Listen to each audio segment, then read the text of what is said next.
Hi, everyone. Welcome. I'm Lorén Cox, the Policy Director for the Aspen Education and Society Program.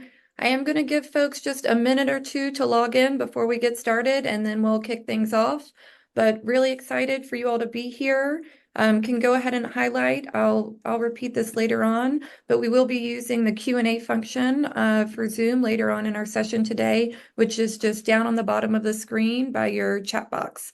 So we'll give about one more minute to hop on and then we'll hop in. Feel free to use the chat to say hello, tell us who you are, where you're from. Excited that you're here.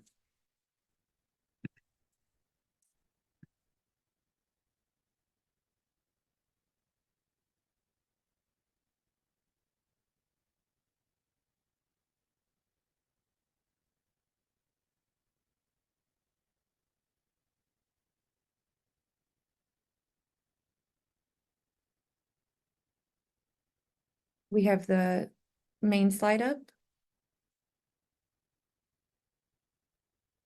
Great. Thank you. All right. Okay, it is about one after. I know that folks will continue to hop in, but want to get started so that we can cover what we're covering today. I'm so excited to be here. As I said a moment ago, I am the Policy Director for the Aspen Institute's Education and Society Program. Next slide. I'm joined by my colleague Karen Nussle, and also co-author of the paper that we'll be sharing today about crossing the partisan divide in education policy. Karen, would you like to hop in to introduce yourself quickly? Sure. Thanks, Lorén. And I'm really excited to be here, really excited to be part of this project and the co-author of this paper with you. And I'm really looking forward to a great conversation. I am president and CEO of Ripple Communications, an independent communications consulting firm, but I've spent many, many years in the education policy world, and I'm really excited to be a part of this Aspen Institute project. Thanks, Karen. Next slide. And later on in the discussion, we will be joined by our friend Shaka Mitchell, as well as Andy Rotherham, which will both have an opportunity to introduce themselves. So just to give you a quick run of what we're doing today, Karen and I are going to spend a few minutes up top sharing about this paper, why we did it, why now, what's in it, how we hope you can use it. I will spend a few minutes kind of doing a panel discussion with Andy and Shaka, and then we will have an opportunity at the end to take questions. As I shared, you can pop things in the chat, but if you want your Q&A to be shared, please try to use the Q&A function that's at the bottom of your screen. We can go to the next slide. So here at Aspen, our mission is to make sure that we are improving public education outcomes by inspiring, informing, and influencing leaders across policy and practice, with a real emphasis on achieving equity for students of color and from low-income families. And so as I shared, I kind of get to lead the policy side of the house that works with a number of stakeholders in the field, from folks in Congress all the way down to local folks doing policy work on the ground. And so excited to share the learnings about what that work has brought us to and what's included in this paper. Before doing that, I do just want to take a step back and think and share a little bit about what Aspen's been up to and how we got to our paper around crossing the partisan divide. Next slide. A few years ago, during the pandemic, our program took a step back and said that we needed to re-examine not just how do we get the outcomes we want in publication, but what is the what of public education? Why do we think that it's an important public good for students to have? And also, what is it that we're hoping can happen? Because what we're experiencing, especially in the pandemic, is this recognition that there just was not a unifying vision for public education. And that was really stopping the progress that we were seeing being made in the field. We also felt like we realized that maybe we had gotten some things wrong because there was key information about students that we just didn't know. And so in that work, we decided that the three foundational purposes of public education are developing a healthy sense of self, preparing students to participate in democracy, and preparing students for the future of work. And so if we started with that vision for public education, what would our work be moving forward? And that's been informing our work over the last couple of years, including this work around how do we rebuild bipartisanship in public education, or what we're now calling cross-partisanship, which Karen will share more about later, so that we can get to a place where we're doing really positive things for kids, regardless of what the politics of the moment are. Next slide, please. And so for us, that work around rebuilding bipartisanship kind of sits in three different buckets.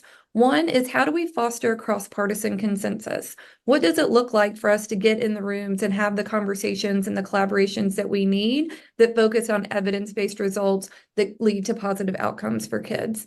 How do we empower a diverse set of stakeholders? And we think of diversity kind of in all of the ways that you could think of: race, ethnicity, where they sit within the education ecosystem, what are their political leanings? Because as we'll hear more about, politics is part of policy, whether we want it to be or not. And then the last pillar, kind of strengthening the centrist infrastructure. What is it that we can do with our partners to make sure that there is a space for folks to lead from the middle, to lead for the folks that we know kind of have agreement on some of the core values around public education. Next slide, please. And so that has informed what we're calling our cross-partisan journey, that, as I shared, it starts kind of with the "we are what we teach," where we put forth those foundational purposes, again, around developing a healthy sense of self, preparing to be successful in the workforce, and also preparing to participate in democracy. But then from that work, we went to 13 bipartisan policymakers and said, hey, if we start with these values and this vision, what are some of the things that could lead to that you all could agree on for the field? And so that led to our Opportunities to Learn, Responsibility to Lead publication that sets out 9 principles that we think are important for state leaders in particular, knowing that that's kind of where the responsibility sits around public education, to think about when they're thinking not just about what their system currently does, but what should their system do? And that these 9 principles have broad consensus kind of across the political spectrum. And that kicked off a body of work around how do we rebuild bipartisanship.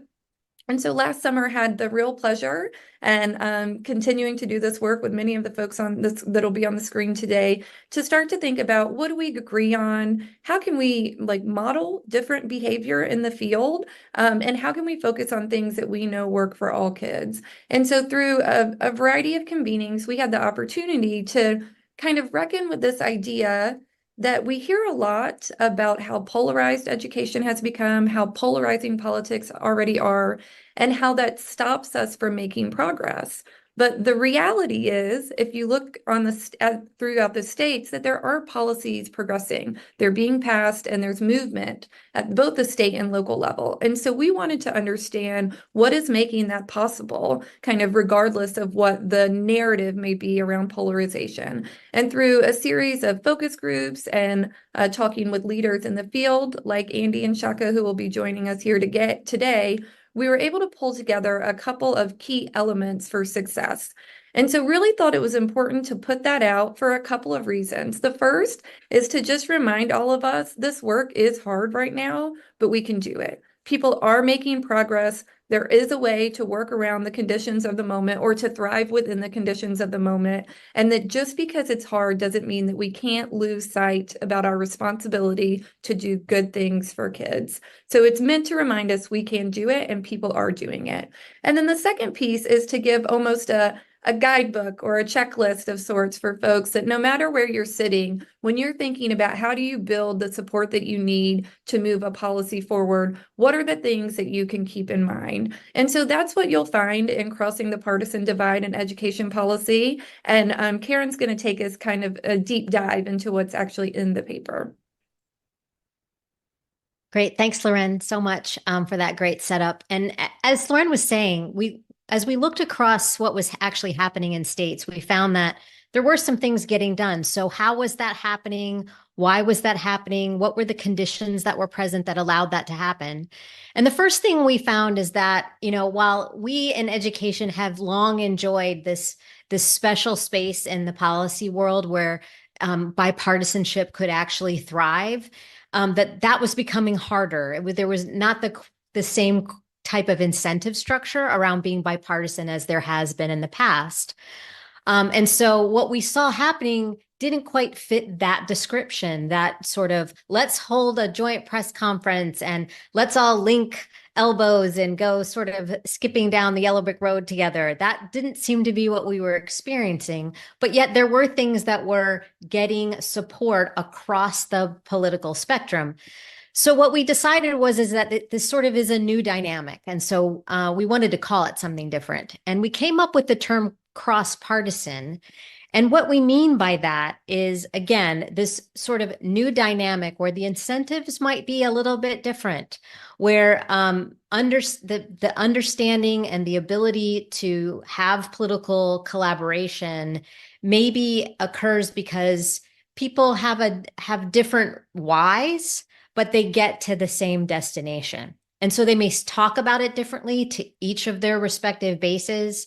They may be explaining their position really differently, but regardless of their why to be for the policy, they end up in the same spot. And so that's what we're calling cross-partisan. And the other thing that we did was, while we were also understanding this dynamic of how is this happening and what is this new notion of bipartisanship, we also were trying to find the similarities between the things we saw getting done and what were the conditions that allowed those to happen. So if we move to the next slide, we basically summarize those into 5 buckets. And it's true that not all of these were present in everything that we examined, but a lot of them showed up in a lot of places, and in places that weren't just all blue states or all red states, but places where there really was sort of a shared responsibility of leadership. And so just quickly to run through them, the first one we call is easy to communicate. And this may seem like a no-brainer, but we in the education space have a great talent for overcomplicating what we are talking about when it comes to policy. And so we felt it was important to actually point this out, that things that are easy to communicate, things that are not only easy for advocates to communicate, but for parents and teachers and people who do the work every day to be talking about and explaining is a real advantage. And it really is an accelerant to helping policy move. So using straightforward language, talking the way that people talk every day, not using jargon, but making your policy initiative easy to communicate is an important first start. The second one is responsive to local context. What we mean here is that, again, the education blobosphere, as I like to call it, we have we often find solutions that we want to go seed in other places, but people get really suspicious of a solution that shows up in their community looking for a problem. And so it's really important that people feel like the problem is local, that there are local champions talking about that problem and talking about the solutions. And so that people feel like it truly is homegrown and truly it did come out of their community, both problem identification and solution. So being responsive to local context and the fact that that context could change from place to place, or that there might be nuance to how people talk about it or identify the problem is really also important. The third one is political cover. And I think most of us who are involved in policy and advocacy understand the notion of political cover, but political cover can come in many forms.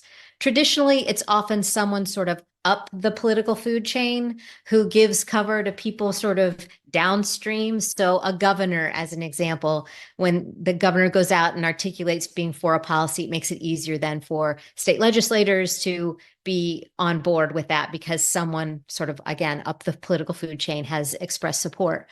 But political cover can come from other coalitions, parents, teachers, community leaders, business leaders. Those are all really important, powerful constituencies that can give political cover that allows lawmakers to take positions that are either new or controversial. So political cover being present is an important factor. The fourth one is my personal favorite, which we say mutual wins, or what I say both sides get a win. And what we mean by this is, sure, in traditional bipartisanship, all sides get a win. But in our new sense of cross-partisanship, what we mean by this is each side gets to take a win home. So in other words, each political party or each political side gets to go back to their base and say, I won one for our team. I won one for the things that we care about. And it may be completely different to how that win is described by the other side. And so understanding what motivates both sides, what gets them to that notion of win and feeling like they won one for their team is an important dynamic and one that needs to be taken into consideration because it really helps to get them to the same destination if they can claim a win for their side.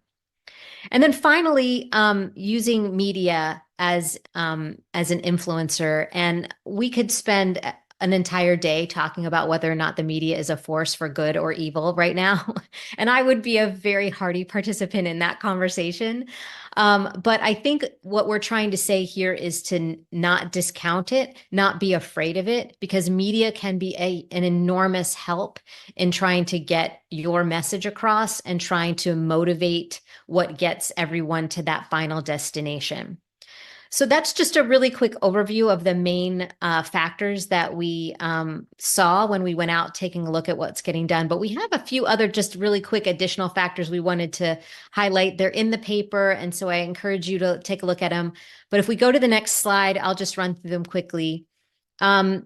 Things like understanding the political landscape. And what I mean by this is not just who sits where or who has what power, but really understanding where each side or each segment of your coalition, where they're starting. Because understand where everyone starts is really important to how you navigate the dynamics and how you get everybody to the same ending spot. So sort of understanding that starting point, whether or not anyone's taken a real hard position already, just knowing that landscape is really important. Secondly, managing expectations. But what I mean by this is we talked to some folks who were really instructive to us, and I think we'll talk to Andy a little bit about this in a minute, about level of urgency and how level of urgency can be really, really powerful. So can no urgency. Because it's sometimes when there's no urgency, it gives you some more time to build the coalition. So just understanding what people's expectations are, how fast it's expected to move, what the wins are along the way, even if they're small, and making sure you kind of socialize that within your coalition. Addressing frontline concerns. What we mean about this is how does your policy impact those who are frontline in schools, teachers, frontline education workers, parents and families? Because if they're going to be against it, you won't be able to get very far down the road. So sort of how do you figure out how to take care of that at the outset and take that issue off the table? So managing those first in line concerns is a really important step. And then finally, the notion of focusing on inclusion and expansion. It really helps to be able to characterize what you're doing as something that expands options, includes more families and kids. No one really wants to be for things that narrow the field of options or narrow who's included. So figuring out how what you are advocating for actually expands both options and the field of service, the folks who are involved, really is a helpful communications tool. So that's just a really quick rundown of the highlights in the paper, but I think we really want to get to the real conversation. So I think I'm going to bring Lorén back in and we'll take it from there. Thanks, Karen. I really appreciate it. And I think that before moving into the panel conversation, just important to highlight that this work that Karen and I have been doing together just comes from this deep belief, both I think for us personally, Karen, I'm hoping I'm not speaking just for you, but and our program, we are supposed to be able to move forward together, and that there is a large swath of America that believes in the same values, that things that kind of undergird our public education system, and we have a responsibility to do that. And so we try to do that by doing that work together, but also we're here to do that by sharing the work and also highlighting folks that I think have that same belief. And so with that, I want to share two of our partners, both on this project, but also on many of the things that we do. And so grateful that both Andy and Shaka are here to join us today. I will pass to each of you to introduce yourself before going into some questions that Karen and I both have for you. So Shaka, could you hop in? Thanks, Lorén, and thanks, Karen, as well for that setup. I am Shaka Mitchell, and I'm a senior fellow at the American Federation for Children.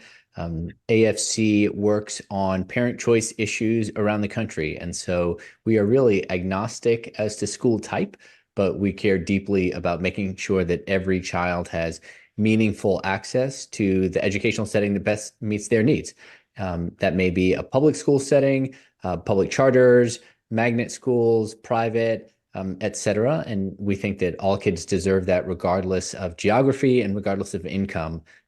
Prior to coming to AFC, I was an administrator with a few different charter networks and helped open a number of charter schools here in Nashville, Tennessee. And I spent some time in DC, also with the Institute for Justice. So really glad to be here. Thank you. And Andy? Hi, thank you. And first, let me just thank you all for doing this paper. I felt like it was, the care you put into it and the diligence was fantastic. And it's just a great project. And I just think very needed and really a smart way to kind of think about where we are in this period of like intense sort of polarization, negative polarization. And a lot of people are like throwing up their hands and like this is the weather and we can't do anything about it, rather than like this is actually, these are choices. And I just want to, so at the top, I just want to commend you all for putting something out there that, I know isn't everybody doesn't love, but it's I think a really important conversation about getting something done. So thank you. And it's great to be here. Great to be here with you, Shaka. I'm Andy Rotherham. I'm a co-founder and partner at Bellwether. There's about 115 professionals at Bellwether. We work across the country. We do policy and evaluation work, a variety of things there. And we do a lot of strategic advising work and hands-on academic program work in schools. You can learn more about us at our website, bellwether.org. I'm living cross-partisanship. I'm on the Virginia Board of Education, and so I'm sure we'll talk about some of the things there. My background is previous service on the state board as well, service in the federal government, think tanks, policy shops, research, and I've also done some work in media. I've been a columnist and some things like that. So I've been on sort of both sides of the notepad and been a consumer of this work and a producer of it over my career. Great. I also write the blog EduWonk. I should have mentioned that. They prompt where you can learn a lot about Karen Nussle in a recent post. I'd urge you to check out. So I write that blog and newsletter as well. Well, I was gonna say that's a great handoff to Karen to kind of get us started in this conversation. Yeah, so I just feel the need to also just point out, in case it's not clear, that we're living the cross-partisanship in this webinar. So I always usually start by saying that Lorén is the D to my R. And so it's kind of been a fun project to do this across partisanship in terms of writing the paper, but also in these presentations that we get to give. And so we're trying to show that in this conversation as well today with both Andy and Shaka with us. So let me just start by asking you, since I spent some time talking about what we mean by cross-partisanship and how we outline that in the paper, would love for both of you to talk a little bit about, this notion of cross-partisanship as sort of distinct and maybe a new concept, a new paradigm for our current political environment, and just wondering your thoughts on this framing. Do you think it reflects a necessary shift in how we think about advocacy and building support in our current political climate? And I'll just ask Shaka for you to go first, but would love Andy for you to also chime in. Sure. Thanks, Karen. I mean, I'll get some just sort of high level thoughts on that. I do think that certainly where cross-partisanship, as you explain it in the paper, is aimed directionally, that seems to make a lot of sense, right? Because there are so many educational challenges across the country, especially coming out of COVID, that we just have to work through as educators, parents, thinkers in the space. So we've got to find a way.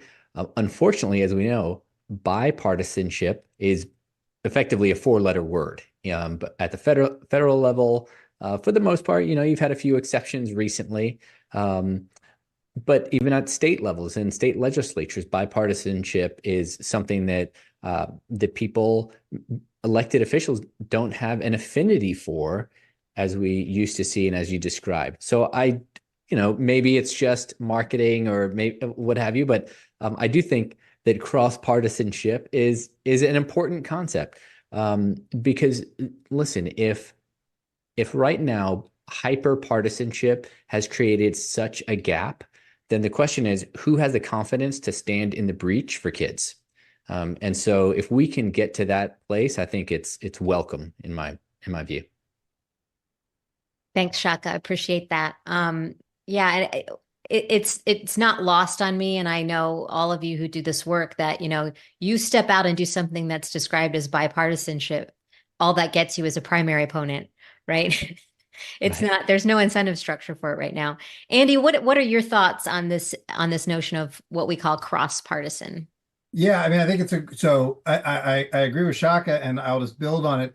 Essentially, like, one of the reasons I think sort of the partisan or the bipartisan sort of approach isn't working right now is we functionally have two political parties, the Democrats and the Republicans, but they're essentially only strong enough they can fend off third party challengers of different kinds and sort of maintain their political market share collectively, but they're not actually strong enough to like really do a lot. They even like enforce party discipline and things like this. And functionally, we have four political parties, right? You've got, on the Democratic side, you've got sort of the progressive left Democrats, and then you've got sort of the moderate centrist, which is, a variety of groups, the Blue Dogs, moderate Democrats. On the Republican side, you've got this split between establishment Republicans and the MAGA Republicans. And like those are just facts of life that they were operating in. And so if you just want to be, if you want to be partisan, it's hard to get far in education. I'll talk about that in a sec. And if you just want to be bipartisan, it's hard, because bipartisan with who? So it necessitates sort of coalitional politics. And, a few years ago, AOC said something that I thought was very interesting. She said, look, if I were in another country, Joe Biden and I would probably not be in the same political party. And she was attacked for that, of course, because people are like, oh, this just shows she's disloyal or whatever. But in fact, like, the point she was making, like, empirically, was absolutely correct. Most countries, because the systems that they have, you have finer gradations. And here you've got these people who have almost nothing in common, and they're mashed into these groups. And that's why, so for example, in education, we're seeing a bleed of Black parents and Hispanic parents towards Donald Trump from Joe Biden. Like, that's worth paying attention to, because that's like, those are people who are being underserved by the current market. They're looking elsewhere. And so finally, just the reason I said, like, you won't get far with partisanship is, like, both parties on education have a long way to go. And all this, this is Shaka's neck of the woods, but like on school choice, you've got cash transfers to parents. Education's like the one place Democrats are opposed to that, and to poor parents. And conversely, it's like the one place Republicans are actually for it. And that's just one example of just how confused the politics are. And so if you try to operate within that framework of just picking a side and being partisan, you're not going to get far. You've got to figure out these sort of cross-partisan strategies to get anything done. Well, thanks, Andy. That's a really great segue, actually, to my next question. I'm going to come right back to you on it. And that just is this notion of political cover I want to talk about a little bit. For policymakers, particularly in this environment, for them to take a new position, let alone a controversial position, there's often sort of this need for some kind of cover. Like, where can I look to say I'm doing this in response to somebody that's important to my constituency? So would just love for you to talk about effective ways you've seen stakeholders like parents or teachers or business leaders providing this kind of political cover. And if you want to go beyond that to, I know on the state board, you guys have had some real experience with this on a variety of levels. So would love for you to just speak to this notion of political cover and how do you see it working and how important do you think it is? It's a great question. Look, I mean, I'll just tell a quick story and then where I see the environment now. In Texas, I don't think this is like super well understood. When George Bush was elected governor, there was already education reform happening. And he deserves a lot of credit for what he did. He called experts. He got Reed Lyon down there to talk about reading and what we now call the science of reading. They were, they were doing in the 1990s. Like, so he deserves a lot of credit. So nothing I say is to diminish that. But the fact is that Bush had decided, like, hey, I'm not going to do this. I'm going to there was some concern, particularly on the political right, about the consolidation of power at the state level in Texas. And if he had just said, you know what, I'm not going to do that stuff. I'm going to go play politics. It would have been hard for him to do because the business community had sort of created these grooves and the debate was happening within these grooves. So you couldn't not do some of that education reform. And that's one kind of political cover, and I think it's missing right now. And I mean, it's hard to blame business. Actually, we have a project with the Chamber of Commerce at Bellwether coming out on this soon. Like with sort of just how toxic it's gotten, I don't blame business from being like, yeah, no, thank you. They have lots of business in front of state legislatures and so forth, and education seems a little like a goat rodeo right now. But we've got to get that kind of cover back in. And one place, and that's why I said I was going to pivot to that you didn't mention. I think this is where the philanthropic sector can play an enormous role and is right now not leaning in the way that they need to. People are not going to take risks if they don't feel like those risks will be rewarded if they're successful, that it's going to be safe to try things that maybe not work, that if you take political risks, you're not going to pay a penalty for it. You're certainly not going to pay a penalty for trying to be cross-partisan and put together different kinds of coalitions where people may not agree on much else except education. And I feel like the philanthropic sector used to do that much more. They have sort of also fallen into these kind of partisan grooves and some of the negative polarization that we're all experiencing. And that's a place where they can play, we have to make the world safe for people who are saying unsafe things, trying to do unsafe things, build unsafe political coalitions.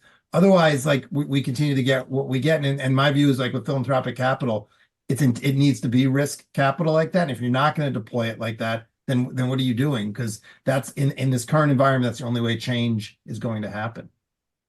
It's a great point. So thanks so much for making that point, Andy, about risk. It probably just cost me funding, but no, because it's true. I mean, the philanthropic community in education is the only entity that can take risk. So if they stop taking it, it really is a setback. So I think it's a great point. Shaka, do you want to just comment quickly about political cover? I know it factors into your work as well, so would love to know your thoughts on that.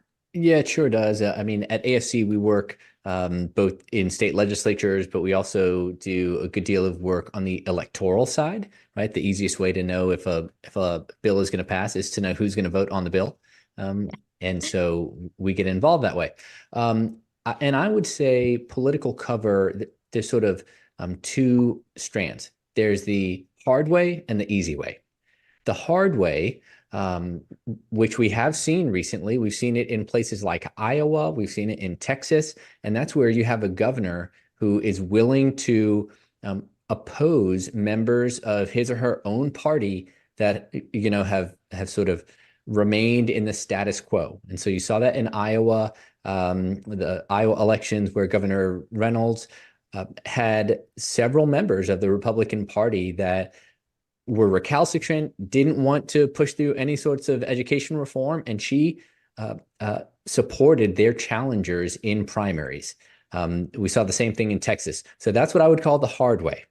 The easy way is, I think, to get some of the stories, what we might call them the pull factors, right? The hard way is the push factors, but the pull factors are to get stories from students, from families that have been impacted by the kinds of policies that we seek to enact. So one of the things that we do, for instance, is we've got this program called Future Leaders Fellows. And these are students from around the country. Most of them are now in college. Some have graduated because we've been doing this for a few years. But these are students who benefited from various choice programs in their states. Those might be public charter schools, it might be scholarship, tax credit programs, vouchers, etc. And I realize these are not everyone's cup of tea, but these stories are powerful, right? And so what can give political cover? Well, when you hear the story of a family whose trajectory has been changed because of this program and because of education, I really think it's hard for other elected officials, it's hard for, frankly, the haters to come out hard against that, right? It can give other members the cover they need to do the right thing. Thanks, Shaka. Appreciate that. And just a quick reminder to those who are logged on, I'm going to have a couple more questions for Andy and Shaka, but then it'll be time for Q&A from you all. So if you want to use the Q&A feature at the bottom of your Zoom, that will help us pull questions to continue the discussion. So one of the things that the paper talks about is the framing of policies to make sure that we're expanding options and opportunities. I also think it's just about expanding who we can invite in, right? And so sometimes it's not just the policy itself giving more options. It's like, how are we talking about an issue so that folks who normally we're not talking to feel like it's a place to come and start a conversation, and that is a way to make them more appealing. And so I'm wondering what advice you all would give to policymakers or advocates on how to proactively shape that different narratives, especially controversial narratives in education policy, in a way that we would say is expanding options or expanding the opportunity even to collaborate with others. And Andy, I'm happy to go to you first and then can pop over to Shaka.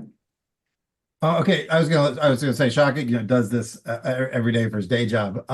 So I mean, I think a couple of things. One, and you mentioned it, we have to simplify this stuff, and there is not a simple idea that we can take in education and not make super complicated. Like, parents ask us what time it is, and we give them a history of grandfather clock making in 18th century Germany.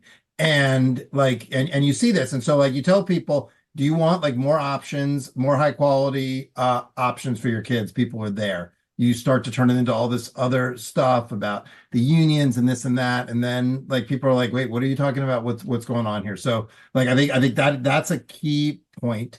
And then second, I think it's helping people appreciate all these things are choices. I was just in a conversation the other day about some LIFO laws, and one of the effects that these are last in, first out laws, because after having all this concern over the last few years on teacher shortages, we're about to move into a period of pretty intense teacher layoffs in some places. And the narrative is going to change, and everybody's going to be, and parents are going to be whipsawed because no one explains to them that choices were made, and that's why we're now going to be in this different environment.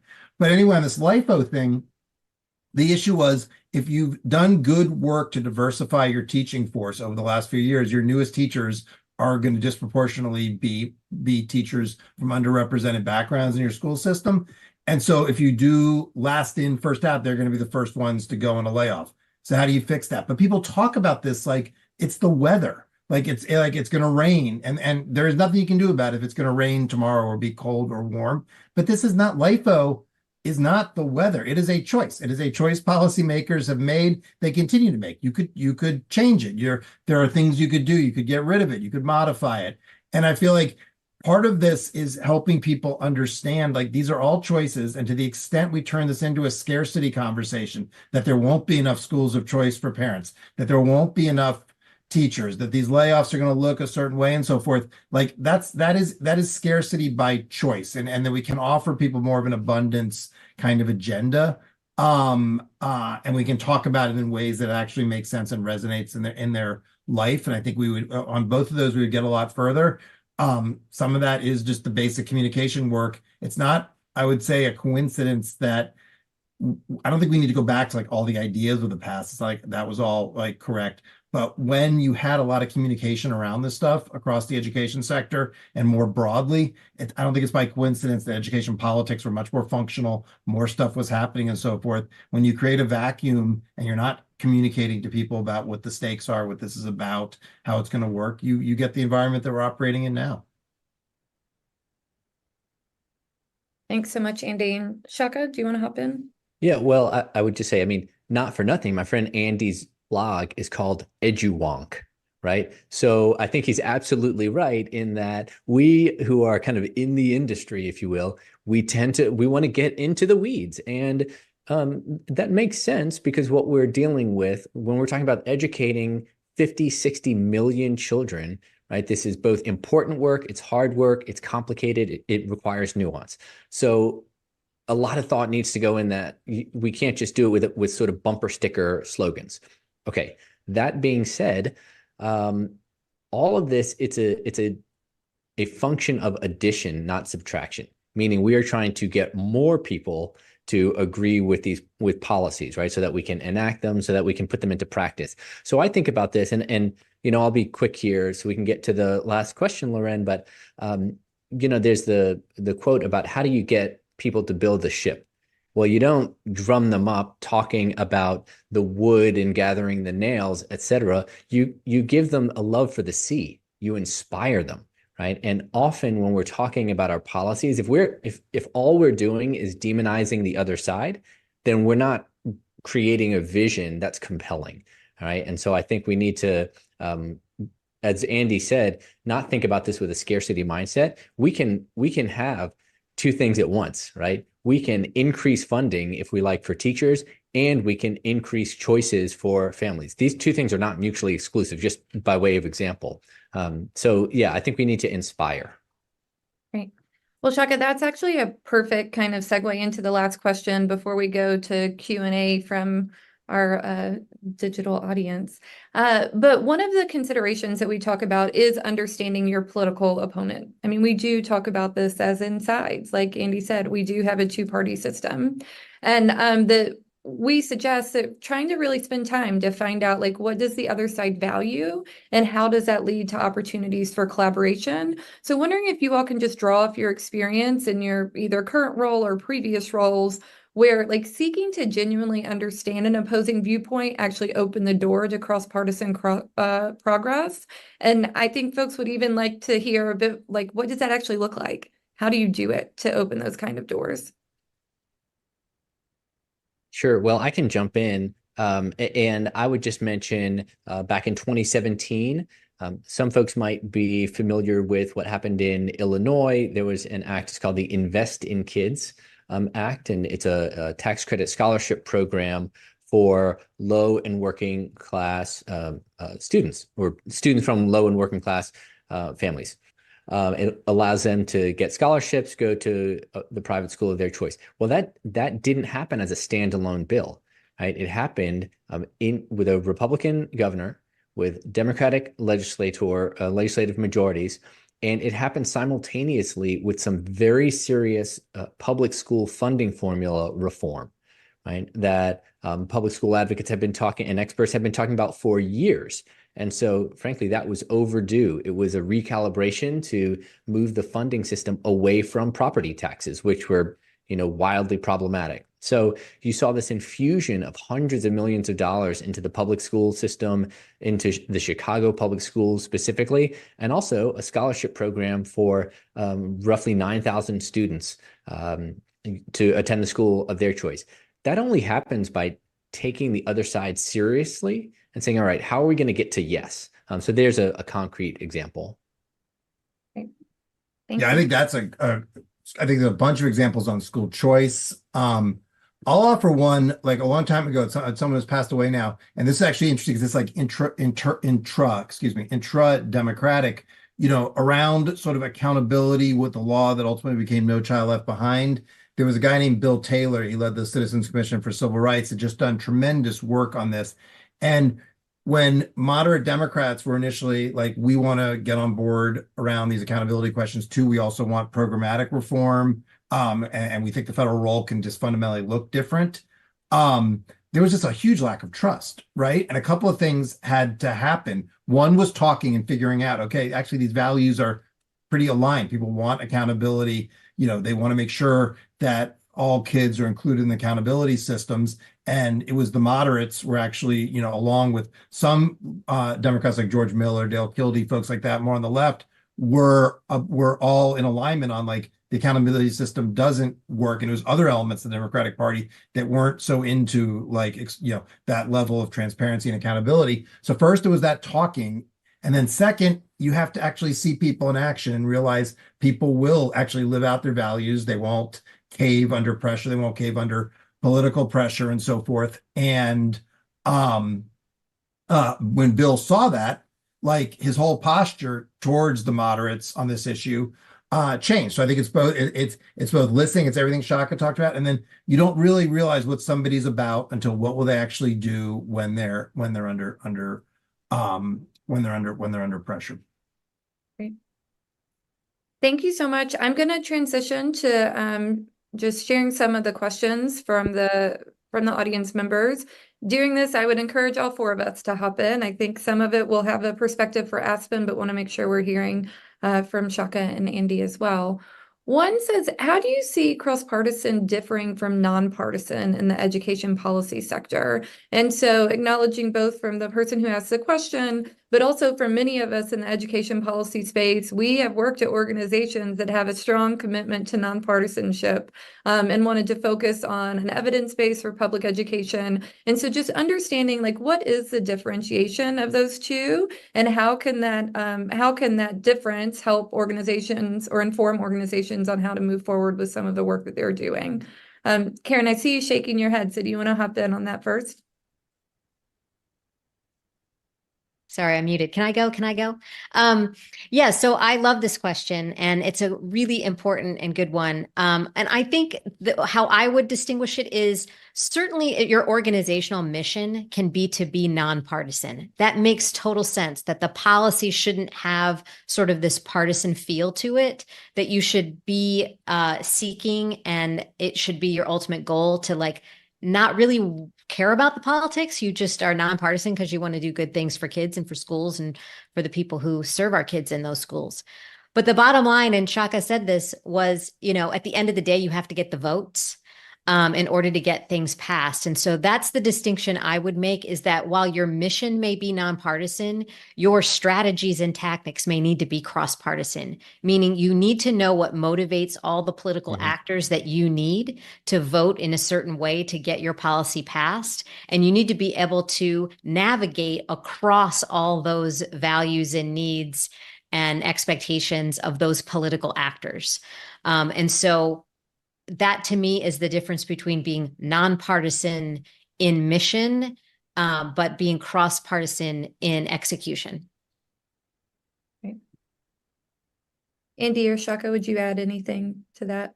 No, I see. I would just add, look, I mean, we talk about this and people like, oh, I'm an independent and all this. Most people are weak partisans. I suspect most of the people on this call are weak partisans. So like myself, I've never voted Republican at the state or national level. Like I work with Republicans all the time. I'm on the Virginia Board of Education. So like you have to operate in a cross-partisan way, but it feels to me it's very precious when people are like, oh, but I'm independent. Like are you really? Like, and I do know people I think are genuinely independent in their voting habits and so forth. But I think most people recognize these two parties, as I said earlier, they're weak, but they're still there. And so they are, and so to Shaka and to Karen's point, if you want to get something done, you have to recognize that architecture is there, and you can't just sort of wish it away because you might want something else. So I think, excuse me, that's kind of a good lead into this question about, do we see cross-partisanship in education policy more likely at the state or federal level? Is it less likely in states with kind of like political trifectas? And then how do we forecast the likelihood of it after this election cycle? I'm going to hop in just at the beginning and share. I mean, if you look at this paper that we've put forth, it's actually seeming to be more likely at the state level. That's where we were able to draw examples from about what happens. I think some of that is just the function and the responsibility of the state for public education in a way that is slightly different than the federal government, and also about the opportunities to pass things that impact public education kind of on a day-to-day basis. But as we were doing this particular project, I think we were able to draw more from examples from the state and local level than we were at the federal level. But would love to hear from my colleagues on that or any other parts of that question. Yeah, Lorén, we do a lot of work at AFC. The vast majority of our work, in fact, is at the state level. And I agree. I think that things at the federal level tend to be somewhere between a clown show and a dumpster fire. And so I think that's the appropriate spectrum. At the state level, they can get dicey, but it's not, but you don't have the kind of media attention. It's not nearly as performative as things are at the federal level, I think. And I also think that the proximity matters. So you're absolutely right to note that state education law, state education policy, like this is much more, frankly, important, I would say, than the federal counterpart. But one of the things you have, one of the things you have is this proximity, meaning state reps, state senators know people in their communities. Many of them were elected by folks who would not say that they are strong partisans, to Andy's point. They just happen to know this person, right? They know that this person was on the county commission. They know that this person was on the school board. And so they trust them. These people want to be liked in their communities when they go home, when they are at the, high school basketball game or just having lunch, after church on Sundays. They want to be liked. And so I think there is some incentive to tamp things down. Yeah, I think that's right. I'd also just add, and this thing, Karen, you and I have talked about, you have action forcing mechanisms at the state. So, for example, in Virginia, we just had a budget deal between the legislature, which is controlled by very narrow margins by the Democrats, the governor's a Republican. And I don't think anyone's happy with the deal. But in Virginia, we do budgets, and people were horrified at the prospect that we wouldn't have a budget by the end of our fiscal year. Like traditionally, the state is well fiscally stewarded. That's a tradition that transcends parties. And so you got a deal. That's an action forcing mechanism. There's a date, the fiscal year ends. Whereas Congress, the fiscal years become it's like a religious question with them in Washington at this point, right? Like we just blow through it and we do continuing resolutions and these big, huge these cromnibus bills and all this.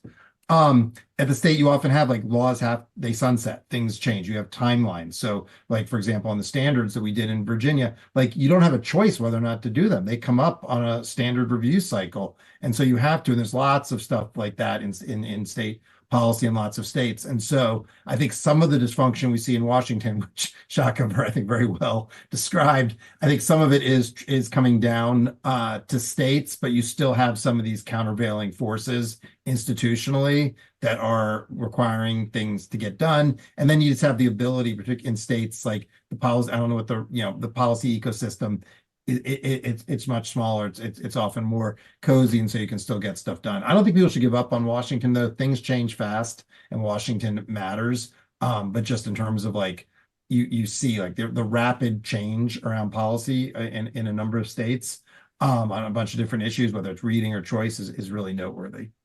The idea that nothing is happening is I don't get that, because it doesn't look like that if you track legislation. Yeah. I'm going to switch gears just a little bit. We have one question around, we're talking a lot about cross-partisanship in terms of working across our different political parties.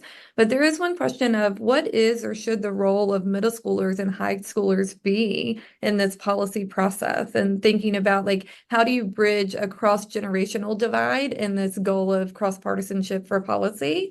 And so I'm happy to kick us off, and then would love to hear from my colleagues on it. I think I've spent the majority of my career thinking about what is the balance between hearing from and being led from those who are impacted the most, while also pulling in the expertise of those who have been around for a while and who have tried a number of different things. And I think the same strategies that we've suggested in terms of how do you work with someone who may be in a different political party would apply here. I do think it's important to hear from school-age students about what is working for them, what are their aspirations, how are our systems and structures set up to provide them the things that we believe public education should provide them for. And for the most part, we don't have strong structures in place to have that continuous feedback loop. But simultaneously, I think it's important to draw off the expertise of folks who have been in the field for a long time, who can both hear what students want and look at what the evidence supports to come to solutions that have the potential to cross that generational divide as well as that cross-partisan divide, because parents, policymakers, advocates of both parties have kids in schools. And so if we're hearing from them and trying to center that in what we're doing, I think it could be a really powerful lever to building the type of collaboration and consensus that we're talking about. Lorén, if I could jump in. Absolutely. So just today, I attended the 8th grade promotion ceremony for one of my daughters. So as Lorén mentioned, yeah, we're parents. We're not just edu-wonks, right? We're folks in the policy space, but many of us are parents. We were certainly all students at one point.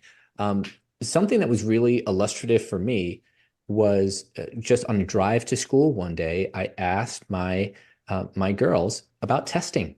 I just asked them what they felt like was too much or too little testing, right? It was sort of an appropriate amount of testing. Just ask them, hey, how do you feel about it? And I think sometimes what we do is we assume that we know what bothers the students or affects them in a certain way, just like we might assume we know what bothers or affects Republicans or Democrats in a certain way. And so I think as you mentioned, we've got to do a better job of listening.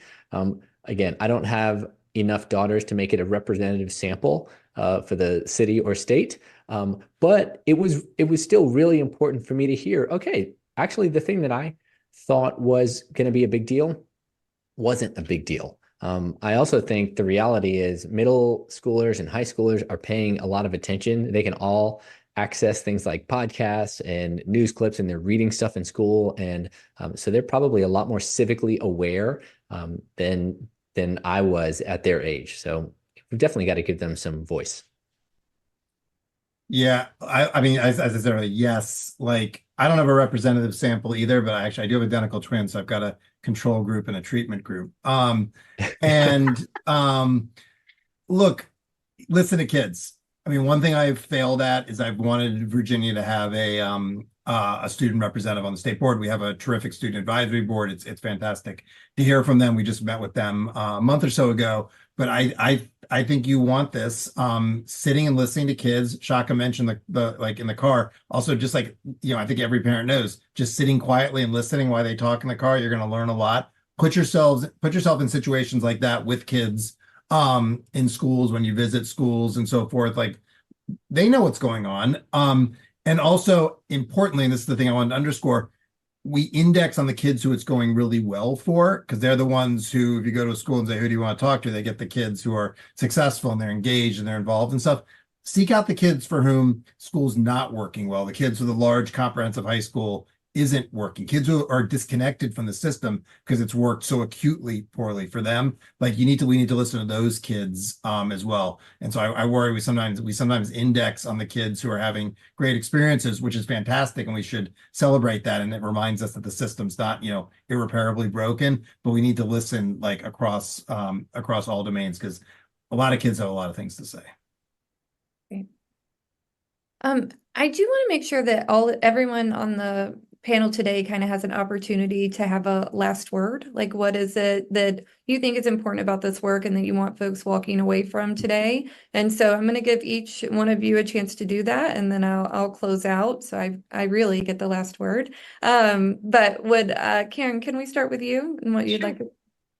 Yeah, I think I really want folks to take away a little bit of hope. I think we get kind of beaten down by the message that it's so partisan, it's so hard, it's so broken that people walk away and don't stick in the fight. And I think I just want people to know there are ways. It may not be the way you want it. We may not have the political environment that we want, but there are ways to operate within the one we have. And I just would encourage people to be thinking strategically about how to get differing parties and differing coalitions to the same yes, because there are ways to do it. So I think that's my big takeaway. Thanks, Karen. Andy?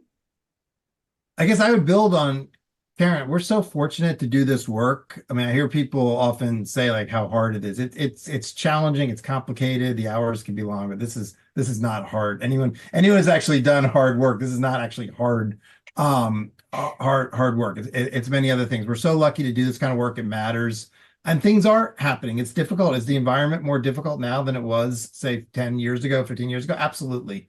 But you can get stuff done. And again, this is not like the weather where it's not really changeable based on anything we do. It's going to rain or it's not going to rain. Like this is all choices, and the direction we go, they are choices that people in leadership roles make or don't make. And so I just want to say, as I said at the outset, thank you guys I think you've teed up a really important conversation here about a tricky environment, but how do we lean in and get stuff done? So if I get a last word, it would simply be thank you. Thank you, Andy. We appreciate your partnership in this work. And Shaka? Sure. Well, I'll just echo the thanks. I do think this is a super important conversation to be having, both in states at the state legislative level and also at the federal level, or maybe especially at the federal level. I think I would just close with encouraging folks to sort of check their priors. So that we need to check our prior assumptions about what we assume folks unlike us believe. Because I think we find when we talk about outcomes for kids, we're usually rowing in the same direction. Now, we might have different strategies, right? To strain the metaphor, we might have a different sort of workout regimen, but we are going in the same direction, and we want to see all kids do well because the success of my neighbor's child, like that's not a selfish thing just for them. It's going to have an effect on me and on the community that I live in also. So I want to see all kids succeed. So I think if we check our priors, don't assume that we've got to be locked in. As Andy mentioned, in my arena of parent choice, we saw during COVID that we sent monthly payments to parents, no strings attached, for them to do whatever they wanted to help with education. But when it is at the state level, all of a sudden, it's hair on fire. We can get to solutions that are practical regardless of our starting point. Right. Well, I will also start with gratitude for the partnership from everyone that's been on the screen today, but also for the work that you do. Also for everyone that joined the webinar. We know that many of you are at the local and state level, maybe some of you in school buildings and districts and doing the really hard work day to day. So thank you for your dedication to that. In summing up our webinar today, I think that my takeaway, or what I would hope everyone takes from it, is building off what my colleagues have said. I saw some questions in the chat about asymmetrical polarization and like some of the really difficult questions that are maybe a layer deeper than we got to today. I would encourage us, though, that even in those conversations that we start in the same place, understanding what are the values of those on the other side, understanding what assumptions you do and don't have, because regardless of how hard it is, we have a responsibility as the adults in the room to make sure that we figure out how to work in the conditions that we have so that all children have a high quality public education. And so I hope that this paper can help you all in those conversations, give you a guide list or a checklist to go through. And we also are a resource to all of you. I believe my email will be dropped into the chat if you have follow-ups, and we're also happy to connect you with the other folks on the call. But just want to say thank you so much. And good luck in the work that you're doing every day. And we hope that the Crossing the Partisan Divide in Public Education can assist in the work that you're doing.